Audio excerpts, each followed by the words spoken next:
먼 미국 땅에서 자식들을 잘 키워내고 열심히 사신 여러분들 정말 장하십니다. 안녕하세요. 전원주입니다.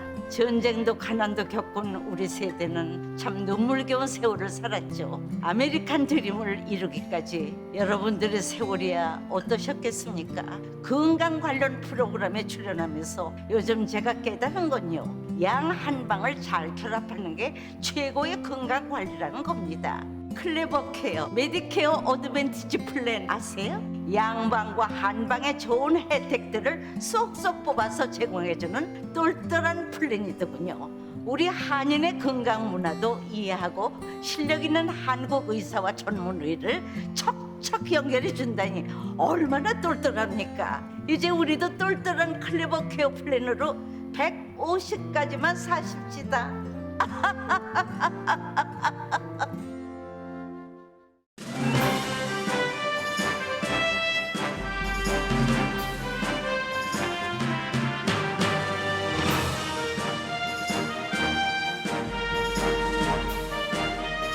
새봄 3월에는 여러분의 웃음이 활짝 피기를 라디오 서울이 응원합니다. 강혜신의 오늘의 미국.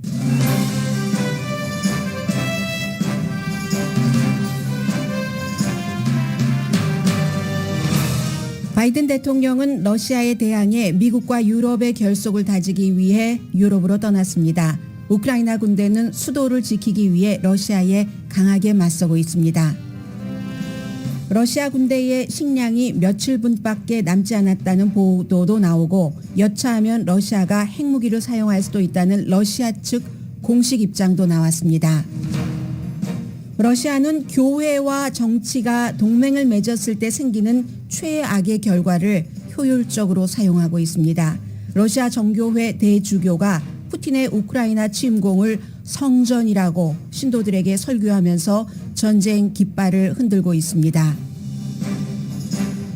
커탄지 브라운 잭슨 연방대법관 지명자 인준 청문회에서 공화당 상원 의원들은 어제에 이어 오늘도 일부 상원 의원들입니다. 사실과 다른 질문과 주장으로 중간선거 캠페인을 하고 있습니다.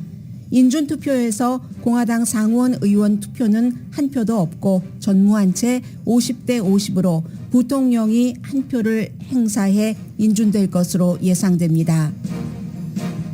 트럼프 전 대통령 캠페인 매니저였던 폴 매나포트가 취소된 여권으로 두바이로 도망치려다가 마이애미 공항에서 붙잡혔습니다. 그는 러시아 선거 개입 관련 수사에서 유죄를 인정하고 수감됐지만 트럼프 전 대통령이 임기 마지막에 사면했습니다. 캘리포니아주에서 시작된 가솔린값 인상에 대한 환불안이 연방과 각 주 정부로 번지고 있습니다. 백악관 대변인과 힐러리 클린턴 전 상원 의원이 코비드-19 양성 판정을 받았습니다. 테니스 여자 세계 랭킹 1위인 애쉬 바티 선수가 은퇴한다고 밝혔습니다. 이제 25살인데 은퇴한다고 얘기해 테니스계가 놀라고 있습니다.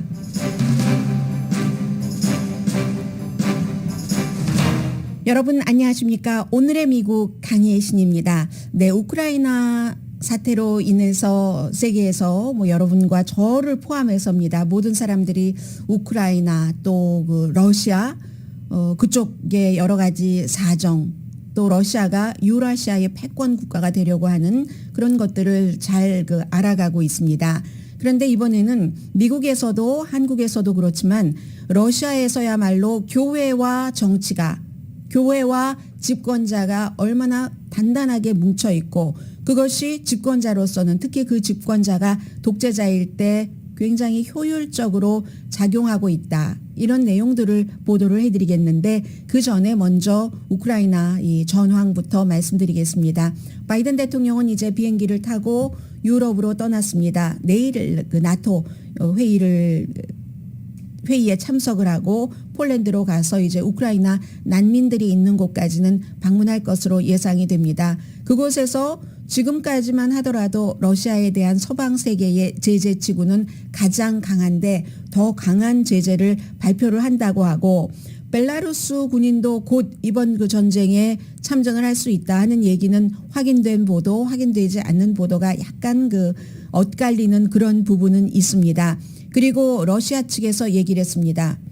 완전히 핵 사용을 하는 것을 우리가 테이블 아래로 내려놓지는 않았다. 이것이 실제의 푸틴의 마음인지 아니면 서방 세계에 위협을 주려는 것인지는 지금으로서는 알 수 없습니다. 그러나 미국과 유럽은 푸틴이 작게나마 핵무기를 사용할 수도 있다는 전제를 가지고 내일 그 나토 연합회의에서 여러 가지를 논의를 하게 될 겁니다. 나토의 리더들이 불가리아라든가 헝가리아라든가 이런 지역의 나토군을 이제 파병을 더 늘리는 것을 의견 일치를 본 것 같고요. 그 슬로바키아까지입니다. 마리우폴은 우크라이나 정말로 나의 도시가 고통스럽게 죽어가고 있습니다. 라고 얘기를 했지만 지금 젤렌스키 대통령의 발표에 따르면 10만 명이 갇혀 있는데 러시아가 9군데의 길을 터줘서 임시로 사람들을 대피할 수 있게 한다 했지만 지금까지도 진행되지 약속처럼 않았던 부분이 많기 때문에 보장된 것은 아닙니다.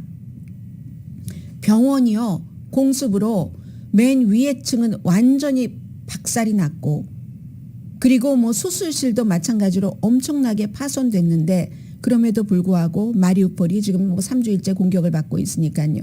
1층으로 지하로 수술실을 옮기고 하면서 의사와 의료진들은 밖에 너무 약해서 나가지도 못하는 그런 사람들을 치료하고 있습니다. 뭐 미국의 어떤 도시에 암 환자인 어린이가 와서 치료받고 있다는 것도 빅 뉴스가 되기는 했는데 지금 우크라이나 사태는 그런 정도고 그 상황에서 지금 우크라이나 군이 발표하기는 러시아 군이 뭐 모든 지역에서 다 그런 건 아니겠죠. 수송로도 막히고 하는 그런 지역에서 일부에서는 이제는 식량이 며칠밖에 남지 않았다는 내용이 나오고 있습니다만 이 같은 것은 아주 근거가 없는 것은 아니겠으나 얼만큼 그 정확도 식량이 며칠 남았는지 뭐 열흘 것이 남았는지 이 정도 정확도까지는 전시기 때문에 파악하기 힘듭니다. 우크라이나 특히 공군이 지금 러시아군에 맞서서 강하게 지금 러시아군을 조이면서 수도 키이브 주변을 탈환을 하고 있습니다. 인근 그 도시를요. 그래서 이번에 이제 다른 목표도 정해놓고 그 방향으로 가고 있고 체코의 프라하에서의 촛불을 봤더니 사람들이 이제 그 체코의 쫙 그 프라하에 모여서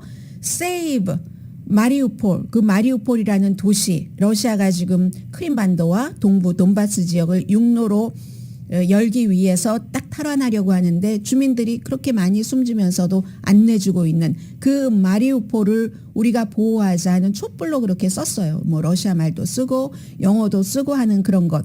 이태리 총리도 우크라이나 유럽연합 신청서는 냈잖아요. 빨리 우리가 이거 가입하게 해주자 하는 것을 했고 도망치는 사람 러시아 군 가운데서 우크라이나 군과 여러 가지 이유로 싸우기를 원치 않거나 심지어 도망까지 친다 하면은 특수군이 있다는 얘기도 나옵니다. 그런 도망치는 러시아군을 러시아군 특수군이 가서 어떻게 하라고요? 푸틴의 명령이라고 하고 러시아 기후대사 아나톨리 쿠바이스 이분은 사실은 그 푸틴이 처음에 권력을 잡을 때 90년대에 그때 푸틴을 도왔고 보리스 옐친 대통령과 함께 그렇기 때문에 푸틴의 지금 그 이너서클 중에서는 몇 남지 않은 과거 사람으로서는 몇 남지 않은 사람입니다. 그런데 이 사람이 결국은 우크라이나 전쟁에 대해서 푸틴과 의견이 다르다 해서 다른 나라로 러시아를 떠났습니다. 굉장히 그 경제적으로 개혁파였죠. 90년대 그 당시에. 그래서 뭐 여러 가지를 구소련에서 이제 소련이 무너지고 다시 설계하는 국가이기 때문에 민영화하는 것 이런 것에 굉장히 힘을 썼던 사람입니다. 그리고 그 푸틴의 그 대통령실에서 어떤 그 행정을 최고 책임을 맡고 있는 행정실장 같은 것도 했었던 사람입니다. 그런데 우크라이나 전쟁에 대해서 반대 의견을 내고는 이제 러시아를 떠났다는 건데 이렇게 서방 세계의 뉴스와 서방 세계의 여러 가지 분위기를 보면은 누가 가만히 있는 나라를 우리나라처럼 우리나라 쪽으로 오지 않고 서방 세계로 간다고 군대를 가지고 탱크를 가지고 쳐들어갑니까? 그런 것에 지지를 하는 국가나 사람들이 많지 않습니다. 물론 미국의 우파 매체 터커 칼슨 같은 사람은 아직도 그 러시아 입장에서 보도를 하고 있습니다. 그렇지만 대체적으로 서방 세계에서는 그렇지 않기 때문에 이거 그 푸틴이 위기일 것 같아라고 생각하시는 분들이 굉장히 많으실 텐데 전쟁은 밖에서도 치르지만 국내에서도 치르는 겁니다. 러시아 그 국내에서의 푸틴의 이 전쟁은 눈이 가려진 세상에서 일어나고 있는 일들에 대해서 자발적으로 판단할 수 있는 환경이 마련되지 않았다던가 그럴 능력이 시사적으로 부족한 그런 분들에게는 푸틴이 이 전쟁을 정말 성스러운 전쟁이다라고 하고 있고 푸틴이 뭐 십자가 달고 다니고 하잖아요, 늘. 그런 것들 때문에 그것을 믿는 사람들이 굉장히 많습니다. 러시아 내부에서는 더군다나 이제 우리가 땅을 더 뭐 넓혀가 예전에 우리가 갖고 있었던 것을 그런 것에 대해서 지지하는 사람도 있는데 여기에 종교와 정치가 결탁을 해서 아주 나쁜 동맹을 맺었을 때 미국도 마찬가지입니다. 특별한 교회의 몇 가지 이슈로 인해서 다른 것 다 상관없어. 우리는 이 정치인을 지지할 거야 하는 것들이 그 같은 결론이 교회 내부에서의 결론이 사회적으로 주는 것은 득보다 교회에는 득이 될지 모르지만 사회 전체적으로는 해가 되는 게 훨씬 많습니다. 한국에서도 마찬가지고요. 지금 러시아에서는 한국과 미국의 교회의 문제보다 훨씬 더 심각한 교회의 문제가 있습니다. 푸틴의 전쟁을 어떤 그 성전으로 하는 그 내용을 전해드리겠습니다. 이코노미스트의 보도입니다. 성스럽지 않은 동맹으로 이 전쟁을 성전이라고 한다. 러시아의 정교회를 말합니다. 기독교인데 이제 러시아식의 정교회가 사실은 러시아의 국교나 마찬가지죠. 뭐 러시아 사람들 71%나 정교회 뭐 이렇게 얘기를 하고 있으니까 교회를 가지 않는 사람도 신앙이 굉장히 중요하다고 생각을 하고 있고 그러니까 푸틴이 뭐 어렸을 때 예전에 구소련에서도 억압은 했지만 완전히 종교를 막지는 않았습니다. 그래서 그 당시에 푸틴의 어머니가 세례를 받게 할 때 뭐 했었던 십자가다 하면서 십자가를 달고 다니잖아요. 푸틴이 그걸 정치에 상당히 잘 이용을 하고 있습니다. 그래서 이코노미스트의 처음은 이렇게 시작을 하네요. 러시아 국군 대성당이 축성됐는데 2020년도에 모스크바에서 한 60km 서쪽으로 떨어진 쿠빈카라는 지역 군사공원이랍니다. 애국공원이라고도 불리고 그곳에 국군 대성당이 지어졌는데 교회가 카키색 그린으로 돼 있고 십자가는 그 금색으로 번쩍번쩍하고 그런 또 메인 돔은 지름이 19.45m인데 19.45m라는 게 2차 대전을 끝난다는 1945년을 의미한다는 거예요. 그래서 바닥 같은데 뭐 나치의 탱크 같은 것을 녹여서 그것을 사용하기도 했고 천사들이 있죠. 교회니까. 천사들이 러시아의 역할을 기념하는 어떤 역할이냐면 시리아 내전에서 민간인 굉장히 많이 숨지게 했습니다. 그리고 2008년도 조지아 침공할 때 그때 그 크림반도에서도 러시아의 이 역할을 아주 막 기념하는 그런 그 모자이크를 천사들이 이렇게 그 바라보고 있는 그런 군인들을 바라보고 있는 그런 이제 군인 대성당이라고 설명을 해주고 있고 러시아에서 교회와 군대가 어느 정도로 손에 손을 잡고 있는가 이 교회의 대성당의 대주교가 파트리아치 키릴이라는 대주교입니다. 러시아 정교회 수장이에요.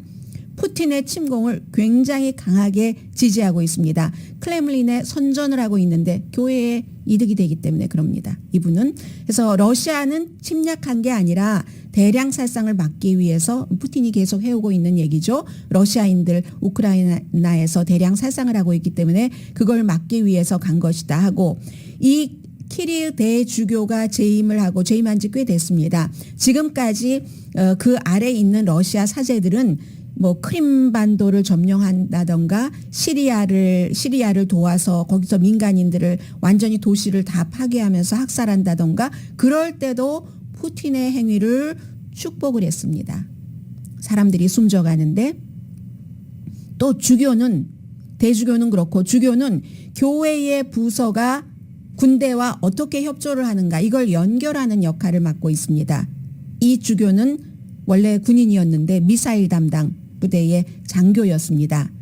그래서 러시아 교회가 과거에는 그 구소련 당시에 압박을 받았지만 그때는 이제 뭐 종교의 자유를 완전히 말살한 건 아니지만 교회 자산 같은 것도 몰수하고 했습니다.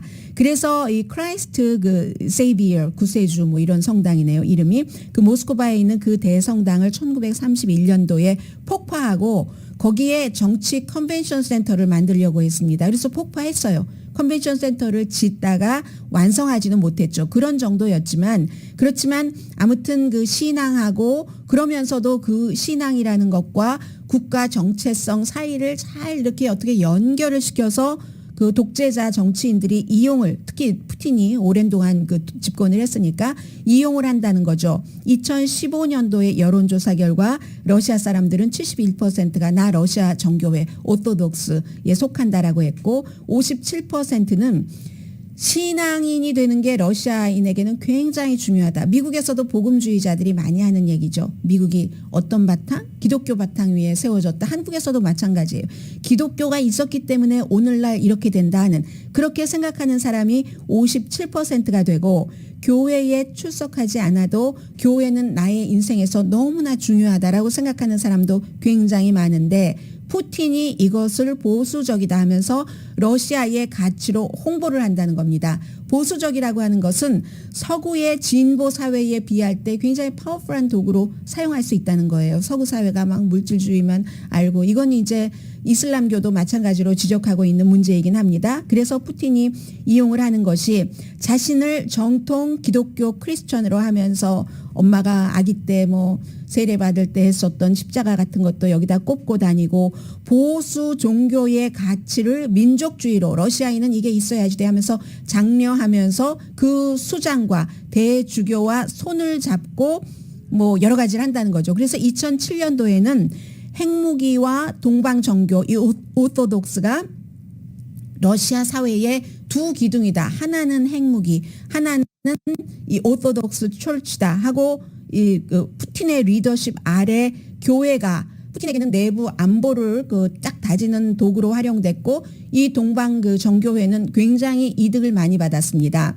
해서 이제 그 카릴 대주교가 푸틴과 동맹을 맺고 나면서 푸틴도 그렇고 이 카릴 대주교도 그렇고 푸틴이 대통령을 하다가 쉬었다가 다시 대통령을 하고 하는 이런 것은 그 신이 내려준 기적이다 이렇게 표현을 했고 대신에 푸틴 아래 이 동방정교회 이 그 주교 같은 경우가 다른 라이벌 이 러시아에도 종교가 많이 있어요. 기독교도 여러 파가 있고 하는데 그 라이벌 그룹의 다른 종교 그룹의 권리를 제한하는 법을 푸틴이 통과시켜 줬습니다. 그러니까 이 그 키릴 대주교가 푸틴에게 같이 봉사하고 너는 너대로 파워를 갖고 나는 나대로 파워를 갖고 있다. 이게 이코노미스트가 보고 있는 점입니다.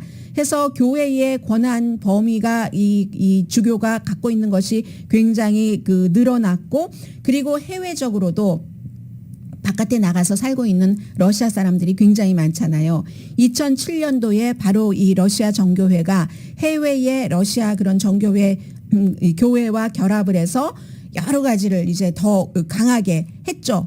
그러니까 이런 그 정치와 종교의 힘만을 강조하는 이런 두 지도자 사이에서는 그야말로 이 해외에 살고 있는 사람들을 이렇게 활용을 하는 겁니다. 이 디아스포라까지도 그 외교 정책의 도구로 활용을 해서 교회가 러시아 침공을 지지하면 크렘린에는 두 가지가 좋죠. 첫 번째는 교회가 역사적으로 우크라이나와 이렇게 링크를 해줍니다. 러시아와 원래 러시아 정교회가 있었던 그곳이 키브, 우크라이나의 수도 키브이기 때문에 우리는 무슨 뭐 같은 곳이고 뭐 이런 거.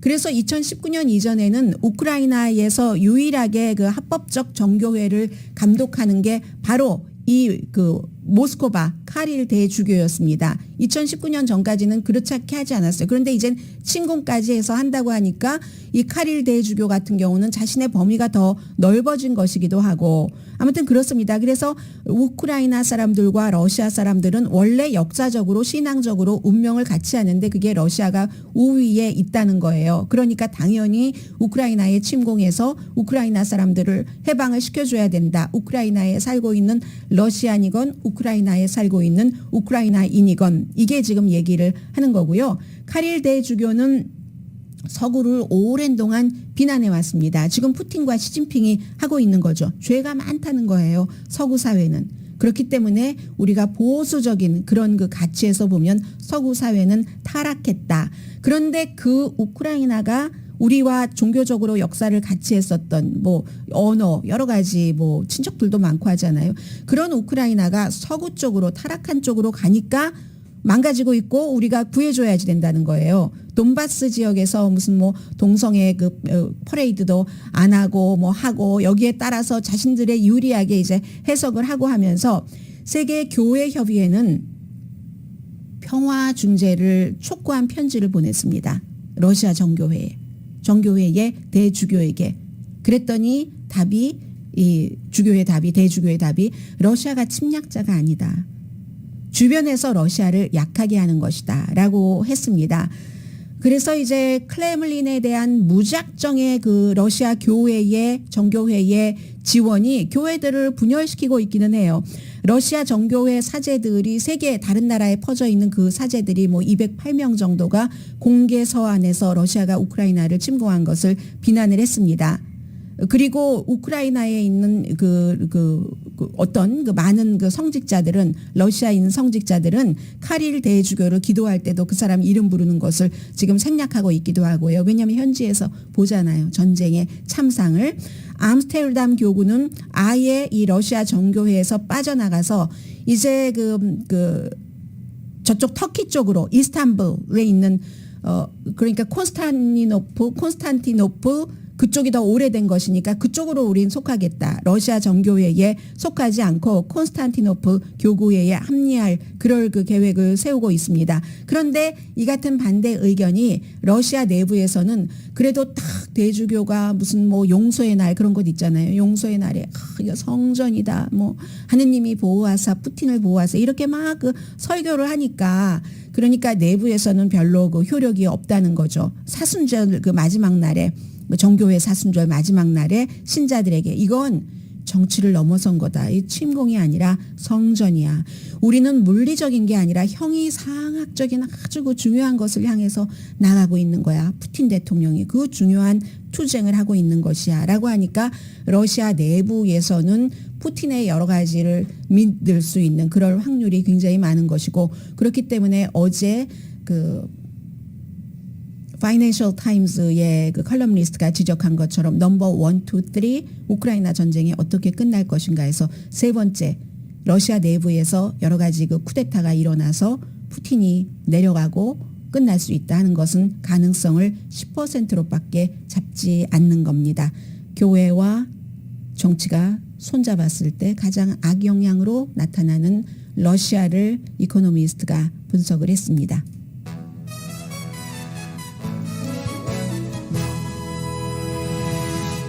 오늘의 미국은 전문가가 추천하는 이민법, 가정법 전문 제인정 종합법률사무소, 코지다운 갤럭시 이불은 잠이 솔솔 오게 하는 기능성 거위털 이불, 거위털 이불 전문회사 코지다운, 친절하고 자세한 상담으로 절개를 최소화하는 복강경 수술 전문 장지아 외과, 매일 아침 재래식으로 직접 만드는 검정콩 생순두부 수라원 순두부, 떨마지 울세라 MRT 특별 패키지로 여러분의 아름다움을 찾아드리는 미러클 레이저 클리닉, 차원이 다른 샴푸형 흰머리 염색약 수하연을 핫세일 중인 한국 홈쇼핑 공동 후원입니다. 잠시 뒤에 미국 내부의 아주 중요한 뉴스 전합니다.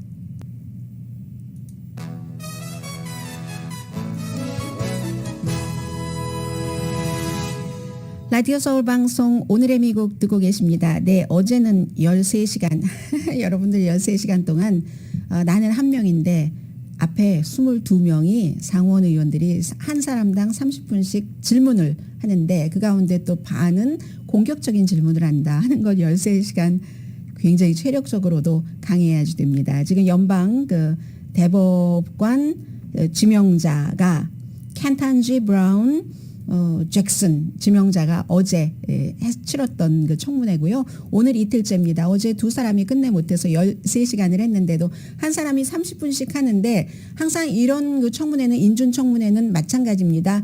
이제 그 본인의 당의 대통령이 지명을 하면 거의 모든 본인의 당은 어떻게 하면 이 후보를 좀 보호해 주나 해서 편안한 질문들 던지고 인간적인 면 부각시키고 반대 야당에서는 정말로 야멸차게 아주 그냥 최선을 다해서 이 후보를 깎아내리려는, 다는 아니지만 요즘은 그게 심각해졌습니다. 그래서 이번에도 마찬가지고 그런 것을 어제 13시간 겪었고, 어제 끝내 두 사람 못했고 두 사람 먼저 하고, 오늘은 30분이 아니라 22분으로 단축했습니다.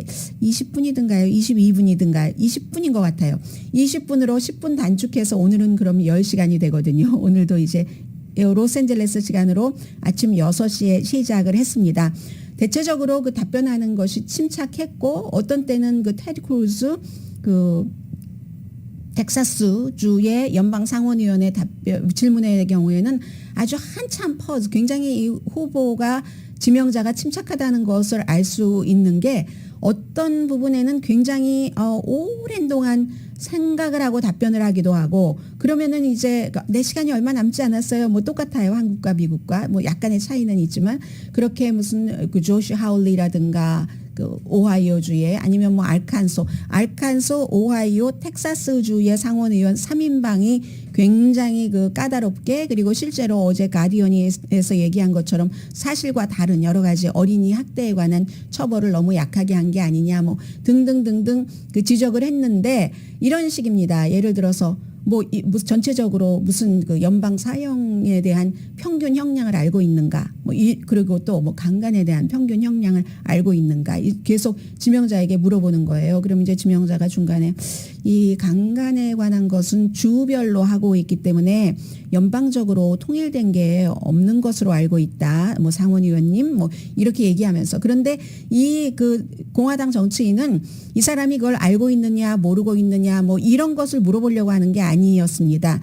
중간 선거를 앞두고 중간 선거에서 공화당이 본인이 선거에서 이길 때 내가 이런 면에서 이렇게 강해하는 것을 보여주는, 예를 들어서 경찰을 아주 간단하게 얘기를 합니다. 경찰력을 늘려야지 되느냐 줄여야지 되느냐. 그러면 그 복잡한 머릿속 돌아감이 있는 그 지명자로서는 그게 지역에 따라서 다르고 예산에 따라 다르고 범죄에 따라서 다르고 일반적으로 답할 수 없다고 상식적으로 생각하잖아요. 그러니까 이렇게 답을 해요. 그러면 다시 질문하는 공화당 의원은 아니 그게 뭐가 어렵다고 답변을 못해. 아주 간단한 거예요. yes or no로만 답을 해. 이렇게 얘기하면 또 똑같이 화내지 않고 지명자는 같은 얘기를 반복을 합니다. 다른 방식으로 지루하지 않게. 그러면 똑같아요. 아니 그거 말하기 싫은 거고, 나중에 그러면 이 공화당 그 질문자가 상원의원이 말하기 싫은 거야. 그 본인의 얘기를 공개적으로 밝히기 싫은 거야. 이렇게 얘기하면서 본인의 의견과는 반대되는 시각을 갖고 있다는 식으로. 이걸 제가 왜 말씀드리냐면은 그거예요. 지금 민주당은 좀 웬만하면 보호해 주려고 하고 있고 전부 50명 찬성표를 던지기로 결정을 한 사람들이니까, 공화당은 뭔가를 깎아내리려고. 그러나 아무것도 소용없습니다. 결론은 50대 50, 공화당 한 표도 못 받을 것 같고요. 대신에 이제 부통령 카멜라 해리스가 한 표를 던져서 승인을 받을 것으로 보이고, 4월 8일 이전에 휴회하기 때문에 그 이전에 투표한다고 하니까 4월 7일쯤 투표할 것 같습니다. 미국인들은 갤럽의 여론조사 결과 58%가 인준을 지지하고요. 22%는 반대, 19%는 의견 없음. 이 같은 그 58%라는 지지는 최근에 존 로버츠 연방 그 대법원장 이후에 오래됐는데요. 이후에 가장 많은 지지를 받은 겁니다. 당시에 59% 받았거든요. 그리고 이번에 민주당이 많이 지지하고 88%, 무당파 55%, 과반수 넘죠. 공화당 31%, 갤럽의 여론조사 결과. 엊그제 다른 여론조사 결과보다 조금 더 많은 것 같죠. 평균 지난번 12명의 연방 대법관의 인준 청문회가 있었을 때의 지지율, 이 사람 인준 받아야지 된다 하는 그 답은 48%였는데 그 평균보다 58% 많게 됐습니다.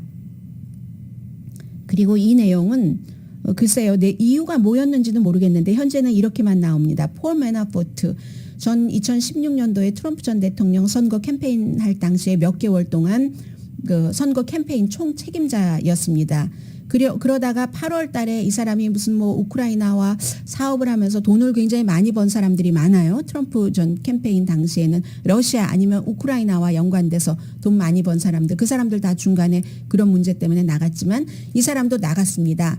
그런데 나중에 그 로버트 멀러 특검을 할 때 그 러시아 그 사건과 관련해서 선거 캠페인 사건과 관련해서 재정 문제와 관련해서 이 사람을 기소를 했고 6명인가 당시에 기소했죠. 기소했고 본인도 유죄를 인정을 했습니다. 이 트럼프 전 대통령 아들과 함께 러시아와 우리가 뒤에 백채널을 만들어야지 돼. 인수위원회 당시에 항상 대통령은 인수 당시에는 대통령이 아니잖아요. 그런데 대통령이 아니고 인수위원회 당시에 그때의 그 오바마 행정부는 러시아에 대해서 강하게 뭔가 규제를 하고 싶어 했는데 이 인수위원회에서는 트럼프 당선자는 우리가 내가 다 나중에 없애줄게 하면서 우리 그 뒤에 뒷거래하는 핫라인을 만들어야 돼. 그런 것들을 다 주선하고 했거든요.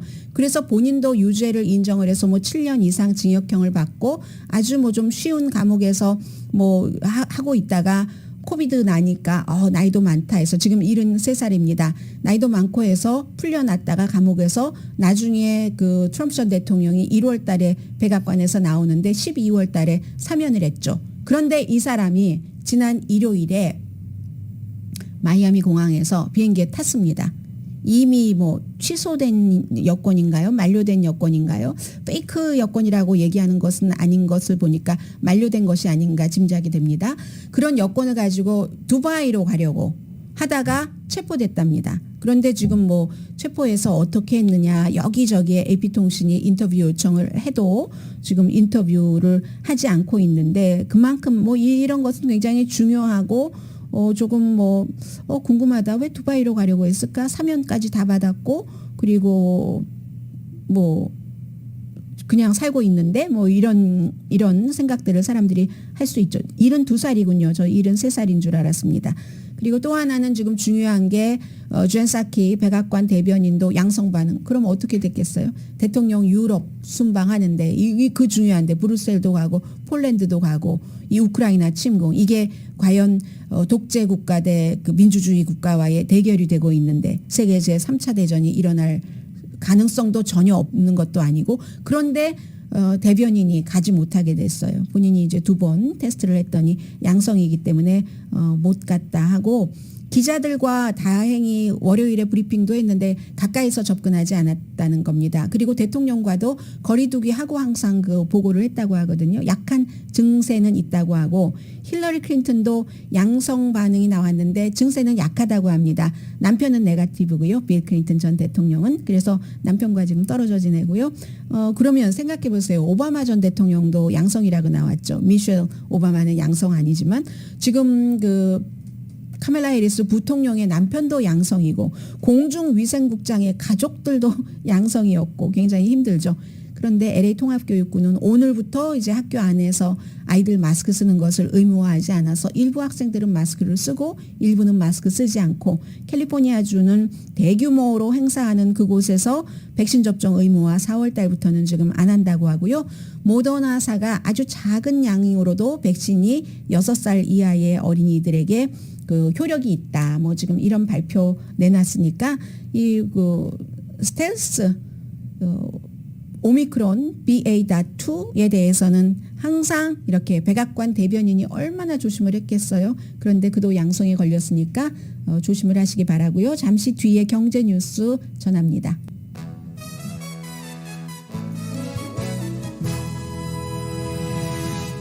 라디오 서울 방송 오늘의 미국 듣고 계십니다. 로스앤젤레스에서 아마 로스앤젤레스 타임즈는 그렇게 될 리가 가능성이 굉장히 낮다고 했잖아요. 캘리포니아주에서 민주당 의원들이 가솔린 값이 너무 비싸니까 뭐 $400 리베이트 한다. 그랬더니 공화당은 그것보다는 그 가솔린 세금을 감면하는 게 낫지 않겠느냐. 그러면 민주당에서는 그건 오일 회사만 좋은 거지 하고 그러면 또 이쪽 공화당에서는 그러면 뭐 연소득이 이만큼 버는 사람이나 저만큼 버는 사람이나 다 $400를 준다고 해서 거의 안 된다 하고 했는데 뭔가가 나오기는 나올 것 같기도 합니다.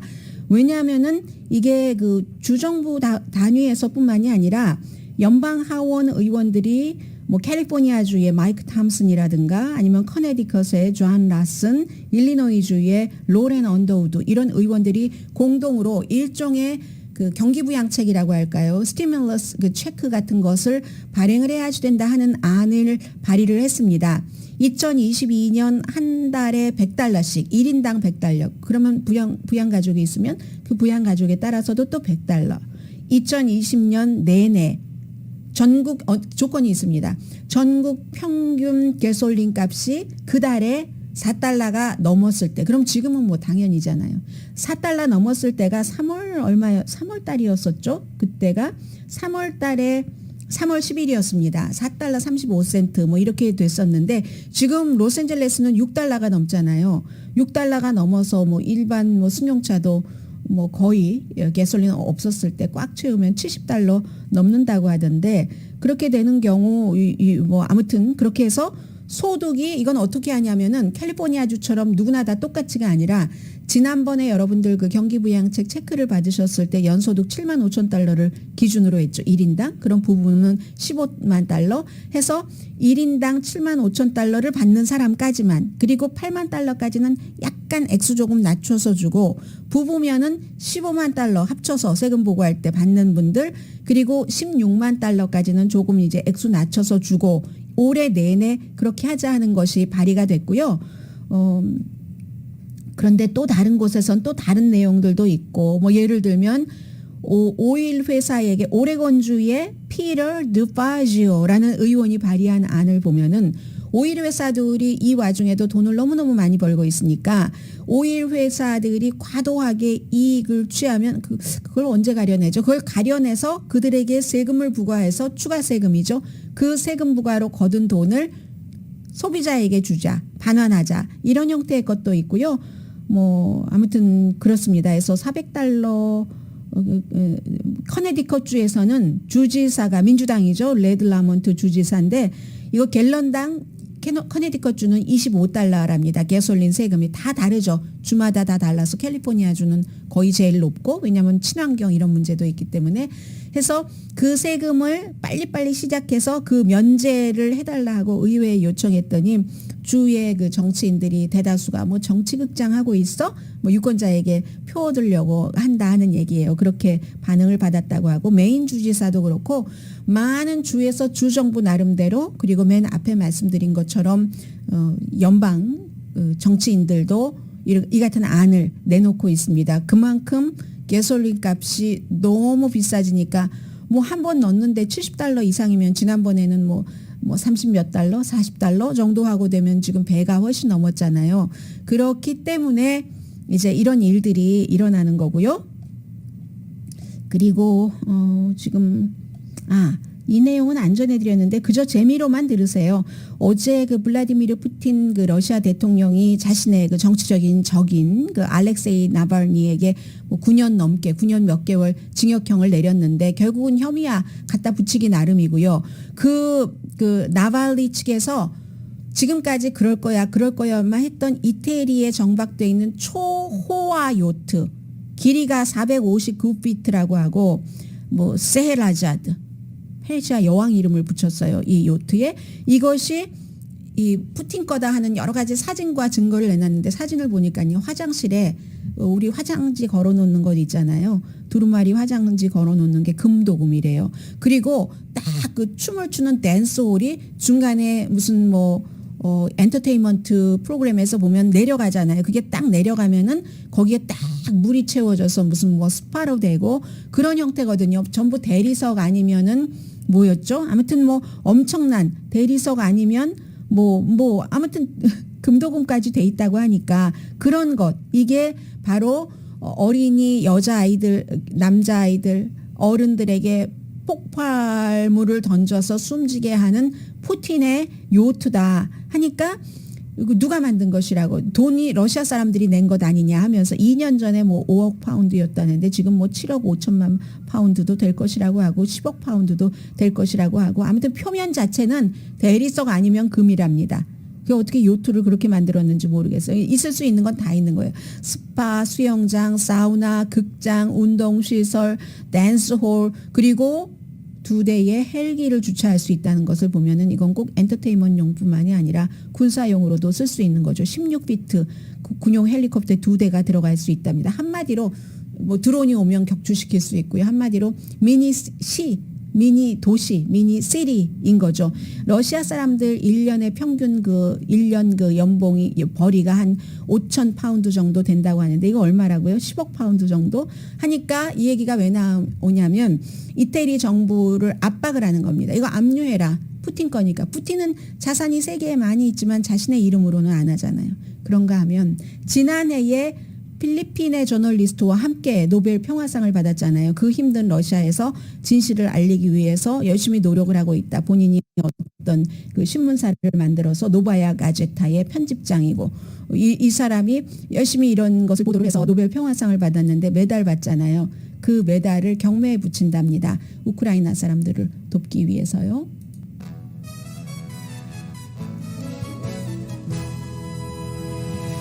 라디오 서울 방송 오늘의 미국 듣고 계십니다. 네, 미국 선수를 지난번에 그 호주 오픈에서 물리치고 미국 선수 누군지 말씀 안 드려도 되고요. 세계 랭킹 1위를 한 테니스의 그 애쉬 바티 선수가 호주 선수고요. 은퇴를 한다고 발표를 했습니다. 그러면서 6분짜리 그 짧다면 짧고 길다면 긴 그런 그 인스타그램 비디오를 내놨는데 3번이나 그 그랜드슬램 했고요. 윈블던에서도 했고 프렌치 오픈에서도 했고 그리고 이제 이번에 그 호주 오픈에서도 했는데 테니스가 나의 꿈을 이루기는 했다. 그리고 그 이상이다. 그런데 이제는 좀 다른 곳을 쳐다볼 때다라고 얘기를 했거든요. 최고를 하려면 그 분야에서 세계의 그 그랜드슬램을 이루고 이걸 지켜가려면 얼마나 노력을 해야지 되는지는 여러분들이 다 아실 텐데 신체적인 면에서 추진력 같은 것, 감정적으로도 내가 어떤 욕구 그것을 계속 하겠다는 이런 모든 것들이 최고 수준에 도달하는 그 두 가지가 이제 다 없다는 겁니다. 한마디로 지쳤다는 겁니다. 그렇기 때문에 이제 25살밖에 되지 않았거든요. 나는 이제 다른 길을 가겠다. 그리고 이제 지금 뭐 프로골퍼로서 한창 나가려고 준비를 하고 있는 선수와 11월 달에 약혼을 했고 가족들 뭐 이런 얘기도 아무튼 그 하는데 우선 중요한 건 전해드릴 얘기를 먼저 전해드려야 될 것 같아요.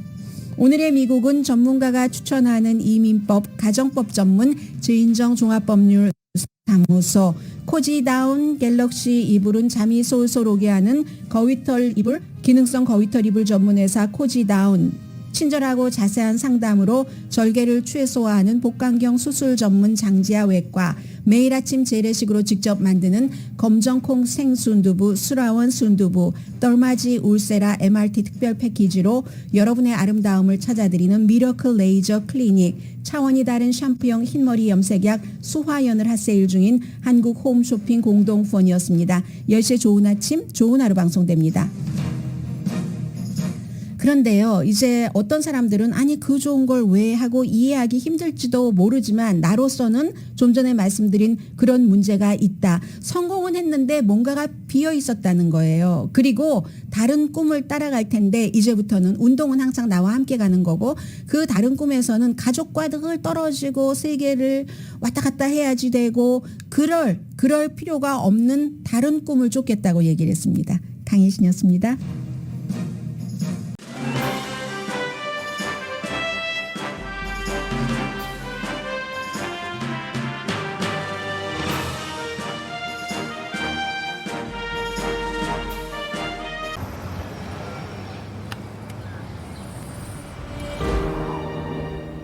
아직 쓰여지지 않은 스토리.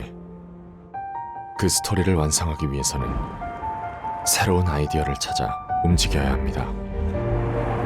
우리의 움직임, 그것은 차세대 전동화 차량을 만드는 것입니다. 당신의 새로운 영감을 찾아서